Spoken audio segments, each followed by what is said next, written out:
talk about the Kloisenberger Rebbe? Just for a moment, just to set it up a little bit, who this man was, why people were interested in listening to him. And it's no wonder people were interested in this man. He was the greatest person I ever seen in my life.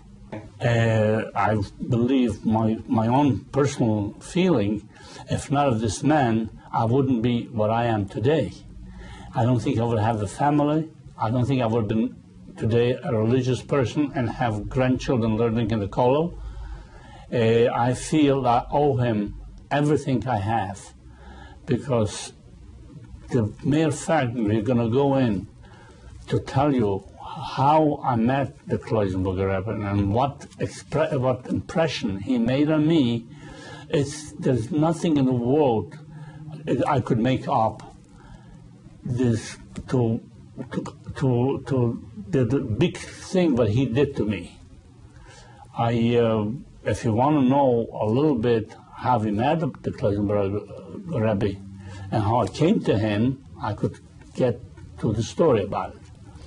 There was a time when I was, right after our liberation in 1945, I was in Fürst at a town in Germany, where all the people from after the war came out. They have it in different cities. And I was not far from Fernwald, where the Kloisenberger Rebbe was with his pupil, the yeshiva. It came Yom Kippur, before Yom Kippur, Rosh Hashanah, Yom Kippur, I heard that there's some Kloisenberg, which I'm not far away from the same neighborhood. And I felt it's Yom Kippur and there's a big rabbi there. I would like to go there. It took an hour by the train. It came a time, it was just around Yom Tov inside, and it was around after Rosh Hashanah, and I heard that there's a big rabbi in Fernwald. But I heard from the town where he came from Kloisenberg. It's not far where I come from. And I felt it's Yom Kippur, I have no parents, I have nobody. What is a better time to spend Yom Kippur than a rabbi? My father was used to it. We should go to a rabbi Yom Tov inside.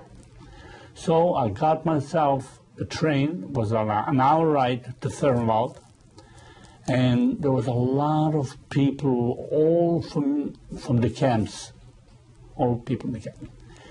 And it came before Kol Nidra. I'm sorry, I'm going to interrupt for a moment. Were any of the people there, were any of them orphans? Were any of the people, any of them were Yasamim or all of them. All of them what?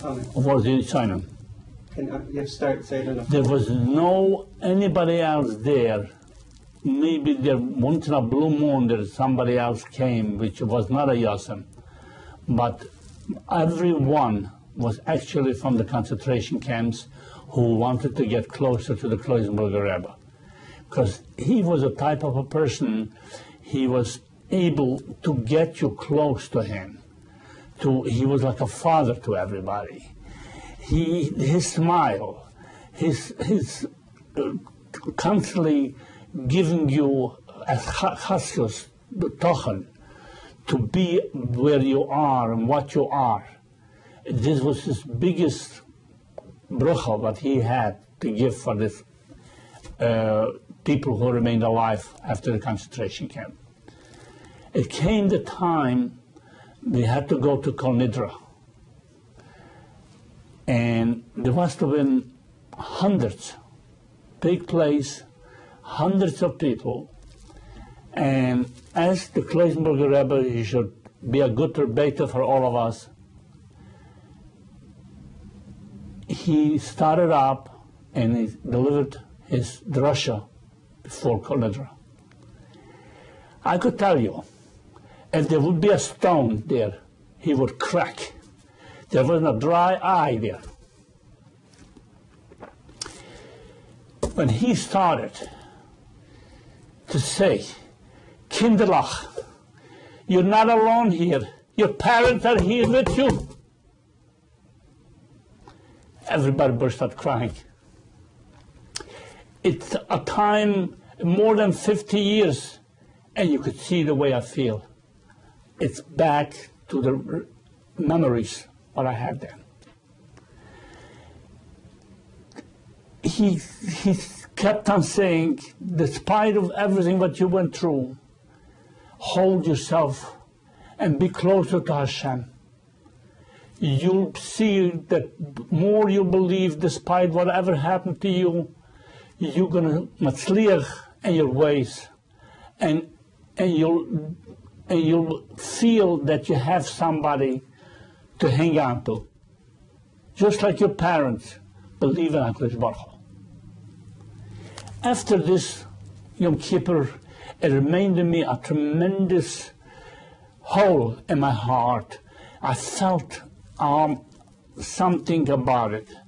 But as hashgacha proteus, what it means, little things, the small things, what HaKadosh Baruch Hu leads his way, his life. I was under 60 years, and I have a special quota to leave the German to come to the United States. As, like I said before, the little ways HaKadosh Baruch Hu has, I came to embark a boat in Bremen Harbor.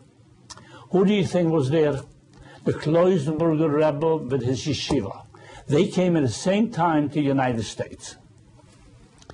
If this wouldn't happen this time, I don't know what would happen to me. He was there, and I was not part of the yeshiva. However, I knew already the Kloisenberger Rebbe was there Yom Kippur. I came a little bit closer to Minyan, to Davin, and I checked into the same place with the Kloisenberger Rebbe with the yeshiva. He called me over. What's your name? Moshe Rubin. From where are you coming from? From the Vishwas. Not far from the Kloisenberger. How old are you? Up 50 and a half. Dr. Moshe, it's coming to America. I don't know if he spoke to me in Yiddish. You'll come to America, you're so young, you'll go into a shop, and you'll work all your life.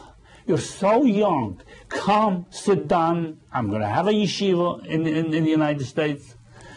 And sit and learn. To the Rebbe, I know how to learn enough. I don't need how to learn anymore. So he started to talk to me like a father should talk to his son. What if you do, ask me certain questions about Shabbos, if you find something. I gave him an answer, say, du weißt doch nicht, you don't know. You have to learn. He worked on me. We were there because it was a boat strike at the same time. We were there for 7 weeks. He took me along to mikvah with him together. We went. He brought to me Negelwasser every morning. He had Negelwasser, then he brought to all the people Negelwasser. He became so close to me that it was not a question anymore that I should come with him to yeshiva. All right, I'm going to stop you here. Clearly he hashpa on you. All right. How would you say on Yom Kippur that day, you said that there wasn't a dry eye. What do you think the impact might have been on other people? Did you have any evidence that other people were moved somehow? I know there was many people there. The way he came on about yiddishkeit, how to go back to your sources, how your parents were, your parents, what they would want you to be. And they are always with you. They're here with you. You should not get away from it. You should hold yourself strong. The HaKadosh Baruch Hu did something, but we don't know his derachim, his ways. But we have to do ours. It made a tremendous impact to everybody who was there, that I don't think from the hundreds and hundreds of people that anybody would not remember this until he is alive, this drasha. This is called the famous drasha that the Kloisenberger Rebbe delivered right after the war, the first Russia. I don't believe this alone, the way he delivered it, and the way people felt, the way people to tshuva completely with their whole heart. Everybody, the tears were just drooping. I never remember another day like this in my life. How do you think a lot of the kids there were feeling before they heard him? I mean, what kinds of things might have been going through their minds as they were going to all different kinds of foreign places they never knew from? There was, I don't say, we cannot deny the fact, there was, what I would like to bring it out, there was not denial, there was questionable. How about fear? How about questionable if our God was able to let this happen? And what he tried to emphasize is, I know what's in your mind. I know what you're thinking. But don't think that God doesn't love you. He had his ways, and what he did, he had to do it despite of everything. Hold yourself firm and go in his derech. Believe in HaKadosh Baruch Hu. He will help you. And I have, and I could see it.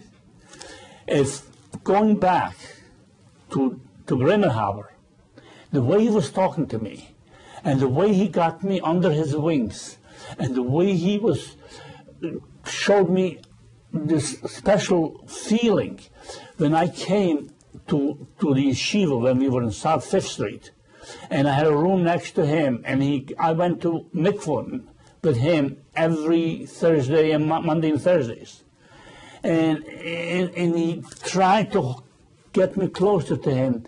This made a tremendous hashpua impression on me that I couldn't already be any other way. I don't know if I would not meet, like I said before, the Kloisenberger Rebbe and Bremerhaven, and this would be only a couple of weeks later, or a couple of weeks earlier, I would never have met him. I don't know what would have been of me. I don't know if I would even be religious. I don't know if I would have done the same thing what he told me, go into a shop and I would work all my life. And thank God, because of his hashpah, because his bracha he gave me, thank God, I'm able to say, I have children with sit and learn the old Shomer Shabbos, and this is a way that my family is, and also the bracha what he gave me. Instead of going to a shop, I went into business, and thank God I could say, because of him, I'm a multimillionaire today. And if not of him, like I said, this would have never happened. And this is a koros hatov what I have to give to Kloisenberger Rebbe. I'll never forget him. This, I feel, whatever I could do, he has built.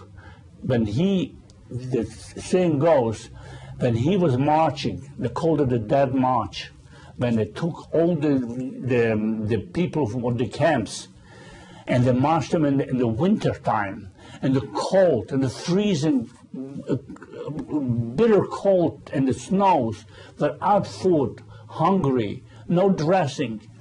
He somehow, I don't know what happened, and he was shot in the arm, and he did not have what to cover, what to bandage, how to say the blood should not. He took leaves from the floor and he put on his wound, and he thought to himself, if HaKadosh Baruch Hu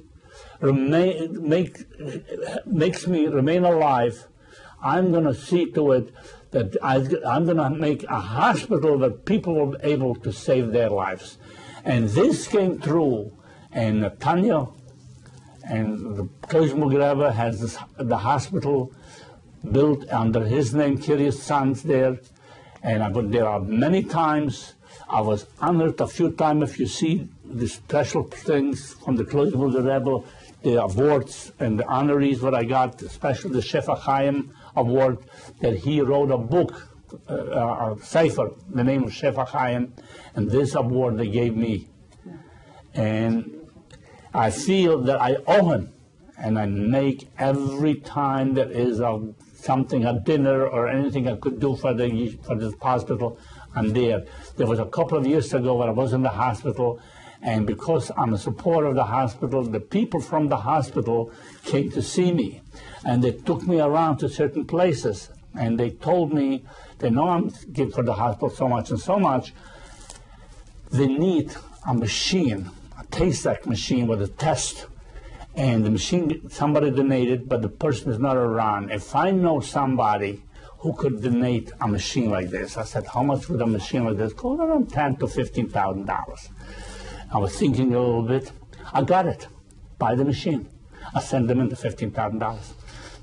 You must remember when the Yizkor, next day, and during the day, Yom Kippur during the day, you know, every shul has Yizkor. We had Yizkor there too. And usually in a time when you have Yizkor, people who have their parents go out of the shul, and only the people who are orphans, who lost a parent, both parents, they remain in shul. When it came to Yizkor, around noontime and Yom Kippur during the day, they called up Yizkor, and we were waiting. People who don't have to say Yizkor should leave the shul. But there's nobody left the shul. Everybody was Yisraelim. Yeah. Yeah. And did he speak to the Yisraelim at that time? He spoke before Yizkor. And would you say this was a Kiddush Hashem? He said, Kinderlach, children. He called everybody children. The harvest is full because he lost 12 children and his wife. Every orphan there was a child to him. And he spoke to them like it should be his own children. And Kinderlach, he said, you should know, when you are here and you mekabel Abba HaKadosh Baruch Hu, you are making a Kiddush Hashem for you, and your parents will have a Gan Eden. They are in Gan Eden. You should go in the path that your parents would like you to go. You know what? And because of that reason, HaKadosh Baruch Hu will lead you in the right ways. And I could see, it's true, he did. I could see the difference. Other boys from the same neighborhood went to Cheder, to yeshiva together, and they did not have the Kloisberger Rebbe. Today, they're not like Moshe Rubin. Their children marry shiksas. The children are going in the Yiddish way, and they don't have more than I have. HaKadosh Baruch Hu did something for me. He sent a malach, the Kloisberger Rebbe, at the same time to meet me in a place like this, and I should come there to this. You could see this cannot happen just to push it. Somebody took me by the hand and let me.